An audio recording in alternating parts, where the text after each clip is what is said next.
मैं यहाँ आज क्यों आपके साथ बैठा हूँ ये बात करने के लिए, क्या आयुर्वेद में इसका समाधान नहीं है? क्या बिल्कुल भी ऐसी औषध आयुर्वेद में उपलब्ध नहीं है?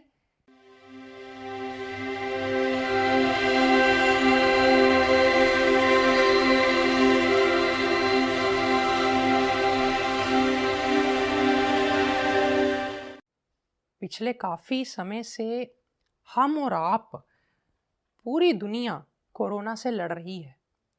कोई बिरला देश होगा जहाँ पे इसका प्रभाव नहीं है।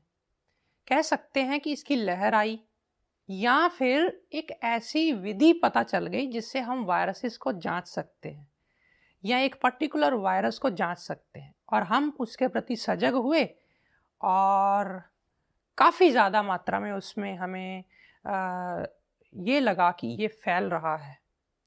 ऐसे लाखों और वायरसेस होंगे जो हम लोगों को रोज़ाना अटैक करते हैं, हमारा शरीर उससे लड़ता है, छोटी मोटी दिक्कतें आती हैं और फिर हम ठीक हो जाते हैं। लेकिन कोरोना में ऐसा क्या है कि ये ज़्यादा हमें डरा रहा है, या ज़्यादा ये इस पे चिंता करने की बात कौन सी है? दरअसल कोई भी चीज़ जब नई नई हमारी पहचान में आती है, हमें उसकी नॉलेज कम होती है, हम उससे लड़ने की कोशिश करते हैं, ऐसी विधियां भी उसमें अपनाई चली जाती हैं जो कि नहीं अपनाई जानी चाहिए थी।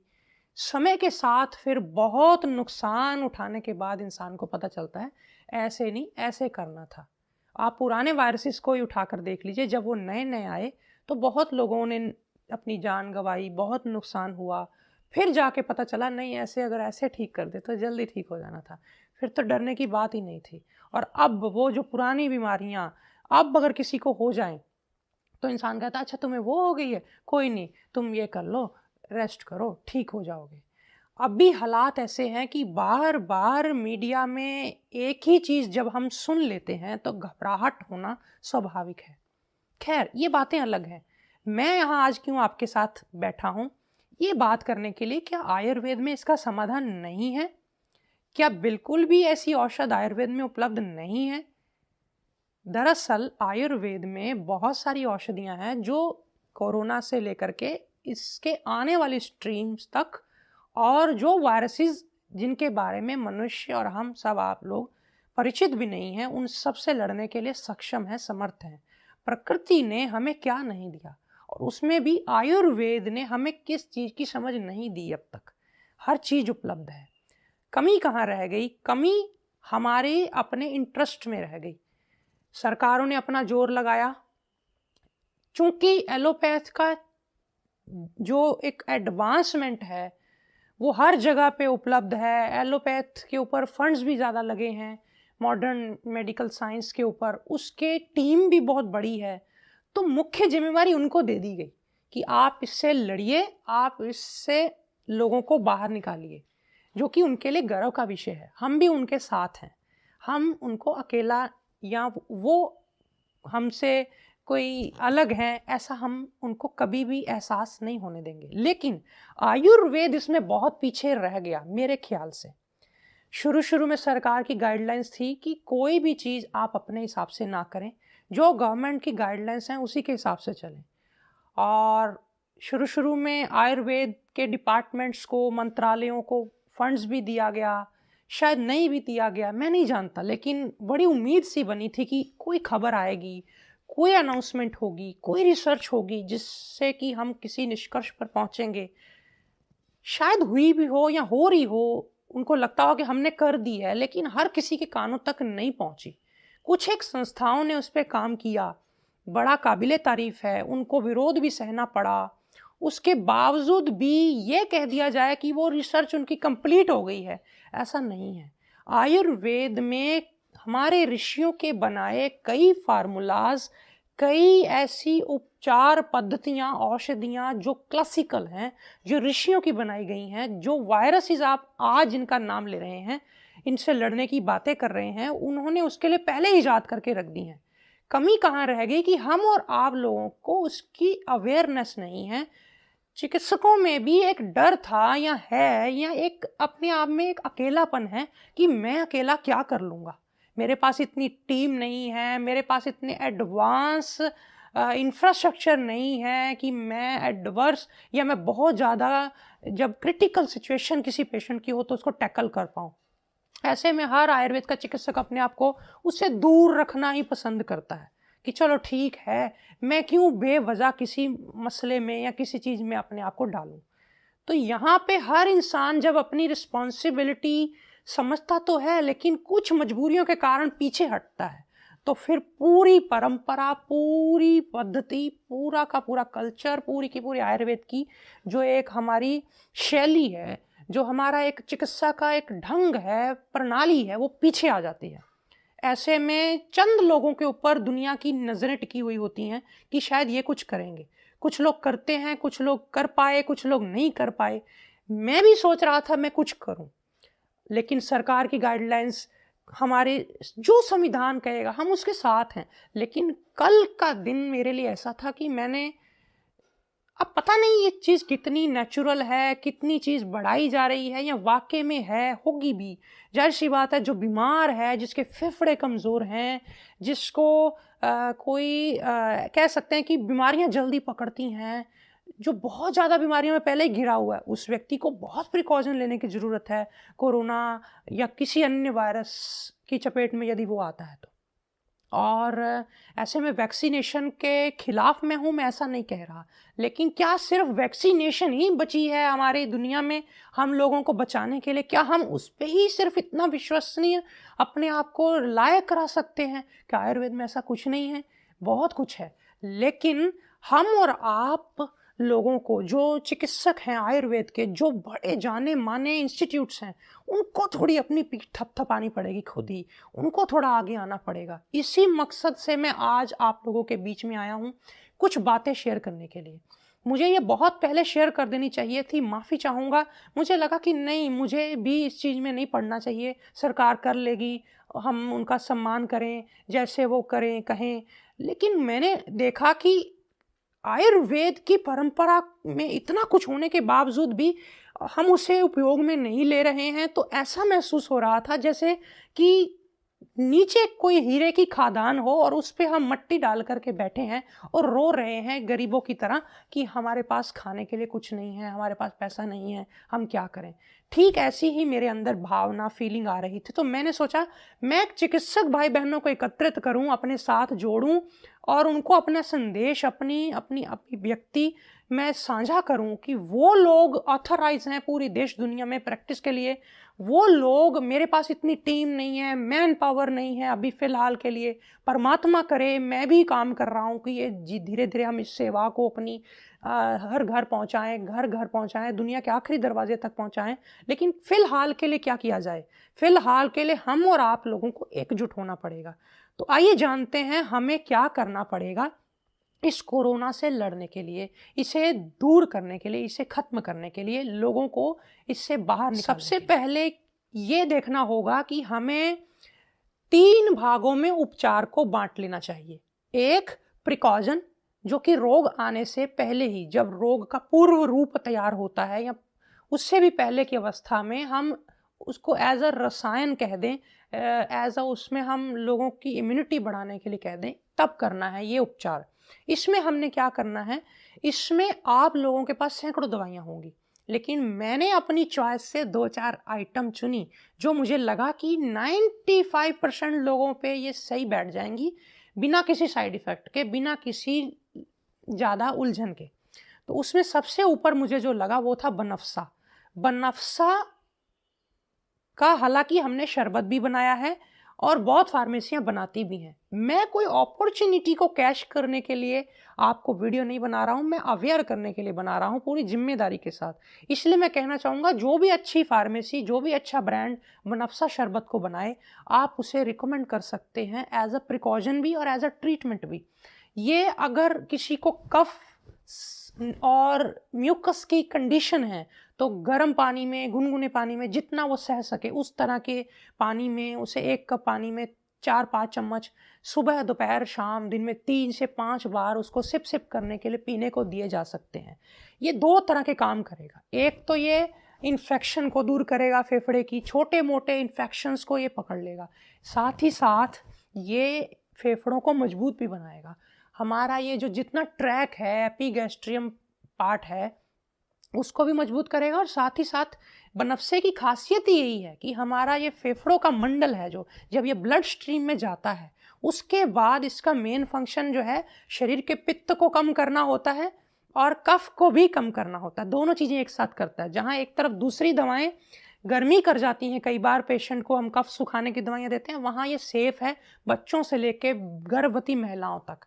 कोई डायबिटिक पेशेंट हो अगर, तो आप उसे कह सकते हैं कि भाई आप इसे ना लें, आप चाहें तो आप बनफशा के सूखी जड़ी बूटी या बेल जो भी वो ले आएँ, उसे ताज़ी लाइएगा, ज़्यादा पुरानी ना मिले, ज़्यादा फीकी ना मिले, उसमें रंग हो फूलों में, उसकी पत्तियों में, वो उबालिए, उसका काढ़ा बनाइए। 2-3 चम्मच बनफशा, 4 चम्मच ले लिया और 1.5 गिलास पानी में उबाला। जब 1/3 रह जाए तो उसको, उसमें अगर डायबिटिक है तो बिना शुगर मिलाए भी उसको छान के सिप सिप करके पी सकता है, दिन में 1-2 बार 3 बार। इससे फेफड़ों की रक्षा हो जाएगी तरह तरह की इन्फेक्शन से। और सांस चढ़ना, सांस रुकना, जैसे कई लोग कहते हैं मुझे ब्रीदिंग लेने में कठिनाई हो रही है, ये काफ़ी मददगार है। इसमें कई कॉम्बिनेशंस और ऐड किए जा सकते हैं जो कि वैद्य भाई बहन अपनी समझ से कर भी सकते हैं, मेरी इसमें कोई इंटरफेरेंस नहीं रहेगी। मैंने एक ही जड़ी बूटी क्यों चुनी, क्योंकि हमें अगर पूरे विश्व को स्वास्थ्य देने की बात करनी है तो सबसे पहले चीज़ इकोनॉमिकल होनी पड़ेगी, कम खर्चे में होनी पड़ेगी। ज़्यादा औषधियों के कॉम्बिनेशन करेंगे तो किसी को उसको डाइजेस्ट करने में या सूट करवाने में दिक्कत आ सकती है। इसीलिए मुझे ये बनफशा ज़्यादा बढ़िया लगा। दूसरे नंबर पे जो हमें रक्षा के लिए, प्रतिरक्षा प्रणाली को मजबूत करने के लिए करना है, वो है गिलोय वितरण। सभी चिकित्सक भाई बहन अपने साथ संपर्क में जुड़े हुए सभी रोगियों को, उनके परिवारों को एज अ प्रिकॉशन गिलोय ज़रूर रिकमेंड करें कि आप इसको 48 दिन तक, एक मंडल तक 48 दिन तक कोई भी औषधि दी जाए तो पूरा उसका एक इम्यूनिटी का अंदर एक तैयार हो जाता है एटमॉस्फेयर बॉडी में। तो वो एक कोर्स करवा दें 48 दिन का हर किसी को, सुबह शाम, चाहे वो गोली की फॉर्म में ले ले, चाहे वो उसकी डंडी जो 1 साल पुरानी हो, जिस पे छिलका आ गया हो, उसका छिलका उतार के उस डंडी को, 6 इंच की डंडी को चबा चबा के दातुन करके उसका रस पी जाए सुबह। इस तरह से गिलोय उसकी रोज़मर्रा के जीवन में आ जाए। और वो 48 दिन दे करके लगातार खाते ही जाना, ऐसा नहीं है। उसके बाद अगर कुछ समय ना भी ली जाए, दूसरे लोगों तक वो पहुंच सके, उसकी शॉर्टेज ना आ जाए, इसका भी ध्यान रखना है। तो 48 दिन मुझे लगता है कि ये काफ़ी अच्छा उसका कोर्स हो जाएगा इम्यूनिटी बढ़ाने में, क्योंकि छोटे मोटे वायरसेस आपकी हवा में मौजूद हैं, टेबल पे मौजूद हैं, आपके कहीं पे हम टच करते हैं, कहीं ना कहीं से आएंगे। तो हमारा अल्टीमेट सोल्यूशन तो यही है, इसमें हम करें। बाकी जैसे जैसे मौसम, जहाँ जहाँ ठंडा है ज़्यादा, वहाँ ज़्यादा च्यवनप्राश, आयुर्वेदिक पेय ज़्यादा प्रयोग कराए जाएं। जिसकी प्रकृति ज़्यादा ठंडी है उसको ऐसी चीज़ें ज़्यादा दी जाएं। जिसकी प्रकृति ज़्यादा गर्म है उसको सिर्फ यही 2 चीज़ों पर रख के कुछ इस तरह की चीज़ें और कुछ प्राणायाम, इस तरह की चीज़ें। नस्य तो मैंने पहले भी बोला था, जिस दिन कोरोना आया था उसी दिन मैंने आपको कहा था कि आप नस्य नासिका में दे सकते हैं, आप अणु तेल से नस्य दें, आप नासिका में कोई और ऐसा औषधीय तेल प्रयोग कर सकते हैं उस रोगी की कंडीशन के हिसाब से। तो ये आपको कर लेना चाहिए। साथ ही साथ उसे जितना वो मालिश करेगा, जितना ज़्यादा वो अपने आप को प्राणायाम करके, योग करके अपने टॉक्सिन्स को रिमूव करेगा, अपने आप को बिल्ड करेगा, सर्वाइवल ऑफ द फिटेस्ट, दुनिया में वही सर्वाइव कर पाता जो फिटेस्ट है। तो अपने आप को फिट रखने का शौक वो हर कोई बनाए, तो इससे एक प्रिकॉशन हो जाएगी। दूसरे चरण में हमें ऐसे रोगियों को रखना है जिनमें या तो लक्षण नहीं है, सिर्फ रिपोर्ट पॉजिटिव है, या थोड़े बहुत लक्षण हैं लेकिन उनकी पास्ट हिस्ट्री बहुत ज़्यादा रोग से ग्रसित नहीं है, या यूँ कह सकते हैं कि बहुत ज़्यादा कोई क्रॉनिक प्रॉब्लम, कोई मेजर हेल्थ इशू नहीं है, और आपको पूरा श्योर है कि ये आराम से इस समस्या से बाहर आ जाएंगे। उसमें आप उनको जो चिकित्सा हमने या जो चीज़ें हमने प्रिकॉशन के लिए दी थी वो तो देनी ही है। साथ ही साथ उनके सिम्टम्स को देख करके आप औषधि का चुनाव कर सकते हैं। लेकिन सबसे मेन औषध जो मैं समझता हूँ, वोकल एरिया में, नॉस्ट्रल के एरिया में और ऊपर के ट्रैक में जो ये वायरस है, ये अटैक कर रहा है, इसके लिए त्रिभुवन कीर्ति रस बेस्ट है। और इसके अलावा इसके अल्टरनेट रस भी बड़े हैं, बहुत सारी वटियाँ और हैं, गोलियां हैं, रस वटियाँ, तो वो चलाई जा सकती हैं। आप चिकित्सक हैं, आप अपनी सूझबूझ से उनको दे सकते हैं। लेकिन त्रिभुवन कीर्ति रस आप डिसाइड कर सकते हैं 3 दिन देना है, 7 दिन देना है, या 15 दिन का कोर्स करवाना है। क्योंकि मैंने देखा कुछ लोगों में ये 3 दिन ज़रूरत पड़ रही है, कुछ लोगों में 7 दिन ज़रूरत पड़ रही है, 15 दिन शायद ही किसी को ज़रूरत पड़ जाए। तो पहली दूसरी डोज में तो बुखार उतार देता है, साथ में अगर किसी को बुखार के सिम्टम्स भी दिख रहे हैं तो उतार देता है। हम इसको अगर नॉर्मली दें तो 2 से 3 रत्ती देते हैं 3 बार दिन में। शहद में देना ज़्यादा बढ़िया रहेगा, अनुपान इसका शहद होना चाहिए, चटाया जाए तब भी यहाँ लगेगा। जो शहद से एलर्जिक हैं या जिनको शहद मना है, या यूँ कह दें कि जो जैन परिवार से हैं, शहद नहीं लेते हैं, उनको आप गाढ़े चीनी के घोल से चटा सकते हैं। चटाना बेटर रहेगा बजाय इसके कि पानी से दिया जाए। पानी से देना तो ऐसा होगा कि जैसे तीर निशाने पे लगा ही नहीं। तो ये एक औषध है। इसके साथ आप अपनी समझ से लक्ष्मी विलास रस का एक कॉम्बिनेशन ले सकते हैं, योग ऐड कर सकते हैं। उसमें अगर कफ की अधिकता है तो लक्ष्मी विलास रस अकेला अगर कई बार नहीं कर सकता तो आप उसके साथ कोई क्वाथ ऐड कर सकते हैं सुबह शाम। यदि वो बच्चा है, महिला है, उसको छोड़ करके कोई खाली पेट का काढ़ा भी दे सकते हैं। तो इस तरह से आप उसको अपने पूरी की पूरी गाइडेंस में रख सकते हैं। मैं समझता हूँ आंवला या त्रिफला इसमें बहुत अच्छी भूमिका निभा सकता है। किसी को अगर औषध गर्म करती है या किसी को लगता है कि उसको विटामिन सी रिच देना है, तो आप ऐसे में उसको इस तरह से किसी हमारे आंवला या त्रिफला में विटामिन सी बहुत होता है। साथ में कहीं ना कहीं उसकी डाइट में गाजर और काले चने का सूप, गाय का घी, खिचड़ी, और उसको बोला जाए कि तुम ज़्यादा हरी मूंग लो छिलके वाली, ताकि तुम्हारा वीर्य बढ़े, बल बढ़े। उसे ब्रह्मचर्य में रहने को कहा जाए, सेलिबेसी में रहे। अपने अगर वो शादीशुदा है या अपनी एक कोई उसकी पर्सनल इस तरह से कोई बहुत ज़्यादा वो उसकी ध्यान इस तरफ है तो उसे हटाया जाए, उसे एक लिमिट बांधी जाए कि तुम्हें इस तरफ रहना है, ऐसे रहना है। क्योंकि ये एक क्वारंटाइन होता है जिसमें आप अपने आप को लिमिट कर लेते हो एक जगह में। एक ये क्वारंटाइन है जिसमें आप अपने इंद्रियों पे संयम करते हो, तो आपकी ताकत बढ़ती है। तो यहाँ पे उसको खाने के लिए और हम सेब दे सकते हैं, आंवला दे सकते हैं। आंवला को हम सब्जी में उबलवा देते हैं तो उससे होता क्या है कि उसका खटास भी कम हो जाती है। उसको घी वाला कंटेंट जब उसमें कुक हो जाता है, पक जाता है, तो वो गले को भी ख़राब नहीं करता, पकड़ता नहीं है। तो बड़ा अच्छा उसमें एक पाचक गुण भी आ जाते हैं। तो एक ये बड़ा अच्छा मेरे ख्याल से रहेगा। और साथ साथ खाने के लिए और चीज़ें अगर पूछें तो अनार यूं तो खट्टा है और कफ बढ़ा सकता है, लेकिन अगर उसमें सुआ लगा के उसको आग पे भून लिया जाए बैंगन की तरह, उसमें से फिर जब गरम गरम अनार निकले जब छिलका जल के, तो उसको जब आप थोड़ी उसके ऊपर, अगर वो पित्तज नहीं है प्रकृति का तो उसमें काली मिर्च लगा के, अगर वो पित्तज है तो सिंपल उसमें हल्का सा गुनगुना नमक आदि लगा के ऐसे उसको चूसने को, चबाने को दिया जाए तो वो बड़ा अच्छा काम कर जाएगा फेफड़ों की ताकत बढ़ाने के लिए। ऑक्सीजन लेवल घट रहा होता है उसको ऊपर लाने के लिए, साथ ही साथ इम्यूनिटी के लिए भी, खून बढ़ाने के लिए, बीमारी से लड़ने के लिए। इसके अलावा अमरूद होता है जो वो भी इसी तरह आग पे भून करके दिया जा सकता है, वो भी कफ से लड़ लेगा। यूं तो दोनों फल कफ बढ़ाते हैं, लेकिन जब भून के दिए जाते हैं तो ना तो किसी को गर्म करेंगे ना ही ये कफ बढ़ाएंगे। सेब खिला दिया सादा। अब ऐसे में फल, कई बार कच्चे फल कफ करते हैं तो केला तो देना नहीं, लेकिन फल भी गर्म पानी में डिप करके थोड़ी देर फिर उसके बाद दिए जाएं, ये काफ़ी अच्छा रहेगा। खाना जो नहीं देना उसमें वो है केला, चावल, दही, दूध भी थोड़े समय बंद करके उसको बोलो अगर लेना ही है तो हल्दी वाला दूध ले ले। अगर ले सकते हो तो एक आता है उसको हम बोलते हैं चातुर्जात चूर्ण। चातुर्जात चूर्ण के ऊपर मैंने वीडियो भी बनाया है, 4 चीज़ें मिल करके बनती हैं। तो आप उसको बोलें कि दूध में इसे उबालें और फिर चाय छान लें चाय की तरह, फिर दूध पिएं। देखिए दूध कफ नहीं करेगा, देखिए दूध आपके गले में कोई इन्फेक्शन क्रिएट नहीं बढ़ने देगा। बढ़ती कब है? जब रात को लोग दही खा रहे हैं, रात को खीरा खा रहे हैं, खाने की सब्जी में ऊपर से क्रीम डाल के खा रहे हैं। ये निमंत्रण है सरासर फेफड़ों के रोगों को, वायरसेस को पनपने के लिए। आप अपने अंदर एक म्यूकसी, एक वातावरण पैदा कर रहे हैं कि वो आके पनपे।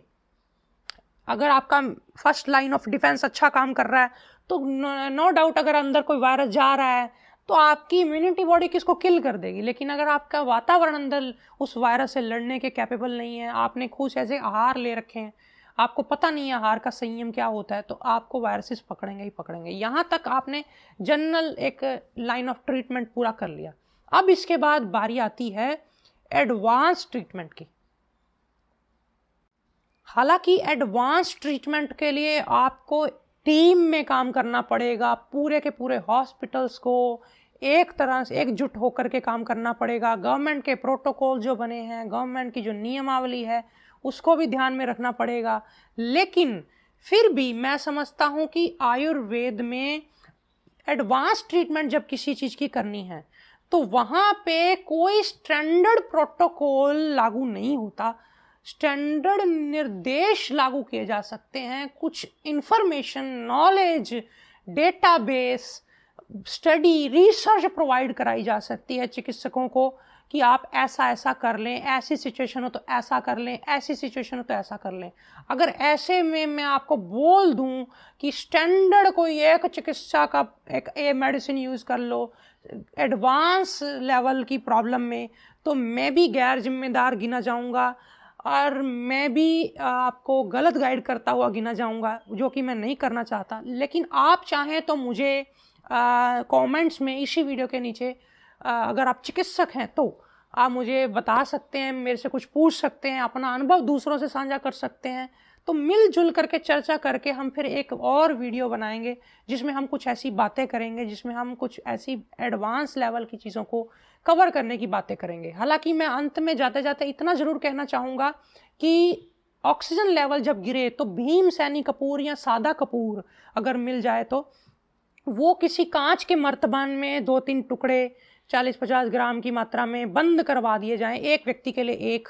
उसमें अगर वो दिन में खोले उसे और 5-7 लंबी सांसें खींचे और फिर बंद कर दे उसको, वो अपना डिब्बा अलग रख ले, इस तरह से अगर वो कर लेता है तो ऑक्सीजन का लेवल भी बढ़ जाएगा, उसका सांस लेने की तकलीफ से उसे निजात मिल सकती है। ये एक कॉम्प्लीमेंट्री साथ में करवाया जा सकता है। अगर ये नहीं करवाना है तो उसे रात को सोते समय श्री गोपाल तेल छाती पे, फेफड़ों पे मालिश करवाई जा सकती है। उसमें थोड़ा अमृत धारा मिलाया जा सकता है, नासिका के बाहर 1-1 बूंद अमृत धारा की लगाई जा सकती है जब सांस रुके। उसमें भी मुंह ढकना होता है बाद में, फिर हवा तेज ना पड़े, तो उससे भी सांस खुल करके आ सकती है। अजवाइन की भाप दिलवाई जा सकती है, बहुत कुछ किया जा सकता है। तो यहाँ पे ऑक्सीजन बढ़ तो जाएगी कपूर से, लेकिन एक चीज़ का ध्यान रखना पड़ेगा, कपूर की इनहेलेशन आयुर्वेद की दवाई ले रहा है या वो एलोपैथ की ले रहा है या होम्योपैथ की ले रहा है, तो उससे आधा घंटा पहले या आधा घंटा बाद रखें, तुरंत साथ साथ ना जोड़ें। उसका गैप होना ज़रूरी है ताकि वो दूसरी दवाई को डोमिनेट ना कर जाए, उसके बेनिफिट को, उसके होने वाले लाभ को ना ख़त्म कर जाए। इतना अगर हो गया तो मैं समझता हूँ कि काफ़ी चीज़ें कवर हो गई मेरी, जो मैं आप लोगों से शेयर करना चाहता था इस वायरस के संदर्भ में और चिकित्सकों को मोटिवेट करने के संदर्भ में। मेरा मकसद आप लोगों को मोटिवेट करना था, ना कि सरकार की कोई प्रोटोकॉल्स को छेड़ना था। मैं बहुत उम्मीद करता हूं, सरकार से भी प्रार्थना भी करता हूं कि जहां हमारी ज़रूरत है हमें आप आगे लगा दो, जहां हमारी ज़रूरत है हमें पीछे आप अपने साथ ले लो। हमें नाम की कोई ज़रूरत नहीं है, हमें सिर्फ आयुर्वेद आगे बढ़े, लोग बचें। लोग जो आज जूझ रहे हैं इससे, पैसा नहीं है घरों में खर्च करने के लिए, एक आदमी वही दवाई ढूंढने के लिए हर कोई घूम रहा है, वो ब्लैक में बिक रही है। ये चीज़ इतनी ज़्यादा हम लोगों के लिए, इतनी ज़्यादा ये सोचने योग्य है कि हम भी सोच में पड़ जाते हैं कि क्या करें। ऐसे में मैंने जहाँ तक मदद कर सका, मैंने मदद करने की कोशिश के लिहाज से ये वीडियो बनाया। मेरा मकसद किसी की भावना को, किसी की पद्धति को, किसी की प्रोटोकॉल को ठेस पहुंचाना नहीं था। आयुष मंत्रालय से भी मेरी प्रार्थना है कि वो भी इस चीज़ में देखो, आपने कोशिश नहीं करी, मैं ऐसा नहीं कह रहा हूँ, बड़ी कोशिश की होगी, लेकिन इसको हवा देने की ज़रूरत है, हमें भी आगे आने की ज़रूरत है, ताकि आयुर्वेद के चिकित्सक में एक मैंने देखा है कि एक ऐसा भाव आ रहा है कि नहीं हम क्या करेंगे इसमें, ये तो उनका काम है, हमें हमें कोई क्योंकि उसको रिकॉग्नाइजेशन नहीं मिल पाती। आप एटलीस्ट रिकॉग्नाइजेशन दिलवाने के लिए आप ज़रूर हमारे इस चीज़ में जुड़ें या हमें अपने साथ जोड़ें।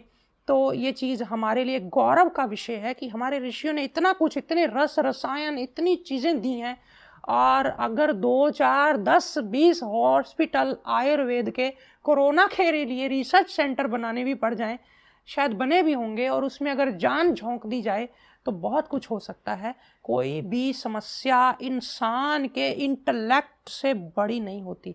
यही मेरा आज का संदेश है। विल पावर बढ़ाइए, हंसिए, हंसाइए, खुश होइए, विपत्ति के समय में भगवान को याद करिए, उससे बहुत बल मिलता है, इतना बल मिलता है कि कई कई बार औषधियाँ धरी की धरी पड़ रह जाती हैं। वहाँ पे कहते हैं सर्व रोग का औखद नाम, नाम का जो अंदर एक मोटिवेशन बल आता है वो कई बार ज़्यादा काम कर जाता है। तो आपका कोई भाव, विचार, राय, सुझाव, प्रतिक्रिया जो भी कुछ है नीचे कमेंट्स में ज़रूर बताइए। एक छोटा सा निवेदन, आप इस नॉलेज को अपने तक सीमित ना रखिए। आप अगर चिकित्सक हैं तो इसे अपनी समझ को भी इसमें मिला दो। मैं नहीं कहता कि मुझे अंधाधुंध आपने आंखों पे पट्टी बांध के फॉलो करना है। कुछ विचार करिए, मैं कहाँ सही था, कहाँ गलत था, क्या है और करने लायक, क्या किया जा सकता है, हम सब मिलकर क्या कर सकते हैं, इस पे विचार होना बहुत ज़रूरी है। खासकर तब जब हमें लगता है कि अब पिछले 1 वर्ष हो गया, हम देख रहे हैं कि ये चीज़ अब जाने का नाम नहीं ले रही है, तो हमें इसे भगाना होगा हाथ में लठ लेकर के। आज फिलहाल इतना ही। नमस्कारम।